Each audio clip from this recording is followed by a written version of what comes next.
The Naked and Famous's album Recover. Yeah, it is. 15 songs, 49 minutes long. It's their first album in about 4 or 5 years. I like The Naked and Famous. They kind of blew up in the early 2010s with combining pop, EDM, rock, and indie all into like one giant genre. Bedroom pop. Bedroom pop, yeah. I associate The Naked and Famous with that because it's pop music in the sense that it'll fit in the pop music thing. But as far as the instrumental references, it's more referencing indie and alternatives and things like that. The kind of stuff you would make on a MacBook in your bedroom, or the kind of stuff you would listen to in your bedroom as pop music. They released Passive Me, Aggressive You in 2010, and that had like Punching in a Dream, Young Blood, which that one exploded. I really like Girls Like You, the ending song on that. That's what made me a fan of them, actually, was that song, because they synthesized everything in that. I go, holy crap, this is good. They're also Kiwis. They're from New Zealand. You never really hear that many artists out from New Zealand, so I also fucks with them. Shout out Oceania artists. Oceania, sorry. From that general. I'm still a Brit at heart, so I consider that continent to be Oceania. Right. Sorry, calling us Dan over here. So anyways, they released Recover. It's interesting because I don't know exactly if it's more of an introspective along the artists, but like the first song, Recover. An important point to mention. Yes. The two lead vocalists used to date and now they don't. They had already made an album post-breakup, so this is their second album. This is their second album. They still work together well enough on musical terms to be able to keep being a band. Yeah, well, because their last one was, I'm pretty sure, In Rolling Waves, which I think that was their post one or whatever. Right. But anyways, this is more like Recover is about like losing parents. Because it's like, I can't do this without my father, without my mother and stuff. And it's a really introspective and then that. And it's actually a powerful song into like starting that off. You have That's a really the title big track, which is the intro, yeah. Yeah, and it has this powerful big drum beat in behind and you can hear it. One thing, the only issue I always have with Naked and Famous is the lead singer's vocals sometimes could be ear piercing in their older sounds.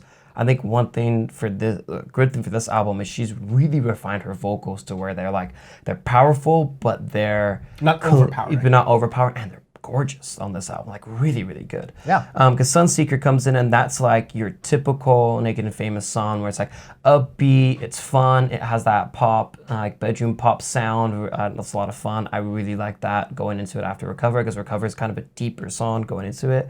Bury Us is probably my favorite on it. It's again that sound, but it's really uplifting, but it also has a lot of different themes into that song as well. Those are some of my favorites where you have like a really upbeat theme, but then it goes into something deeper, like Pump Up to Kicks, where it's like such a cool song, but that's about, cool. I mean, that's literally my favorite thing in alternative pop music is like songs that sound peppy that are depressing as shit. Yeah, exactly. And Bury Us is kind of that song. I'm like, oh wow, I love that shit. It's an interesting album because it goes like from really like kind of pop heavy to then it gets a little bit slower from Easy as Come As You Are. It starts to slow it down a little bit, picks back up, Echoes in the Dark, Well Rehearsed. Here's while we're at this point of the album, Everybody Knows is probably my favorite. It sounded very like the 1975's The Sound. Everybody Knows? Yeah. Yeah, for sure. Here's the thing I really hate about it. So Everybody Knows and Echoes in the Dark, I think, kind of go together as songs. Or like Echoes in the Dark is like this 1 minute, almost interlude, but kind of like an outro part to the song. The band Chook Chook Chook, which you talked about earlier in this episode, in their last album Wallop, did this a lot. They did that. Where they would have main songs and then like little filler songs that would be like a continuation. Connecting. So it would help with the album's flow and all.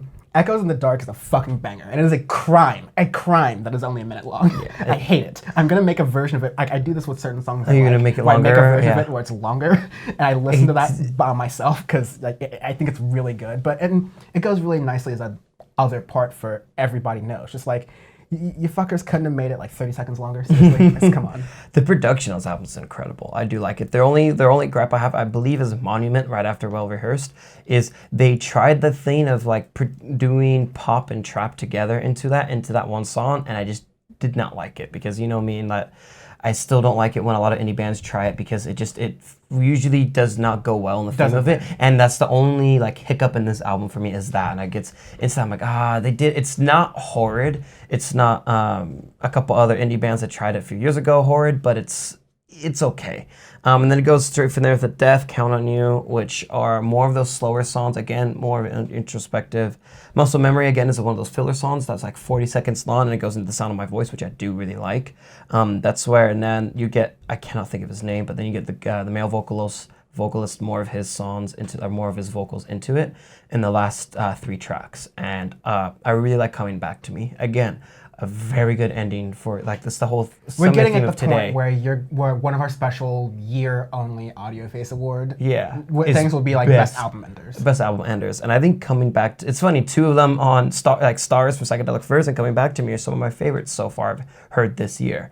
And this is definitely my favorite Naked and Famous album. I think it's their most complete work, because another gripe I have is sometimes they can plateau in some of their albums where they get really high pace and they can kind of stay there depending on the album.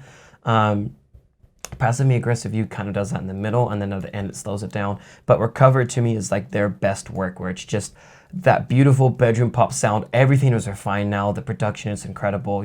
I really like those fillers in between it, and they've experimented a bit with that because they haven't done that before in albums. Yeah. And I think it made the album flow so much better, because I think if you did like straight from like Echoes in the Dark, Well Rehearsed, and if you didn't have anything, everybody knows to Well Rehearsed. If you don't have anything in between there, it's just gonna be kind of awkward because those songs are very different. The songs get very jumpy. Yeah. Exactly. So they did a fantastic job, but I would have just probably just taken out Monument, and this album would have been like one of my favorites of the year so far. Yeah. But very, very good. I'm happy that they made this album. So one of my favorite little indie bands, and damn, they came out for sure. Hell of a job. Hell of a job. I'm gonna give this Alexis Ohanian. He's the CEO of Reddit. He's Reddit, yeah. He wouldn't be the worst DJ. Yeah, just he seems like a chill, like not perfect dude, but relatively chill. And yeah, he would make a great like sort of indie DJ, because like he's the social media CEO who no one super hates true. yet, because Reddit's true. like generally fine in how it's managed and stuff. So I'm gonna give this Sir Richard Branson. Just like you're just gonna have like a wild, COVID party on your private island. You're just gonna do something wild. We're just gonna burn down an island real quick and just let it go crazy.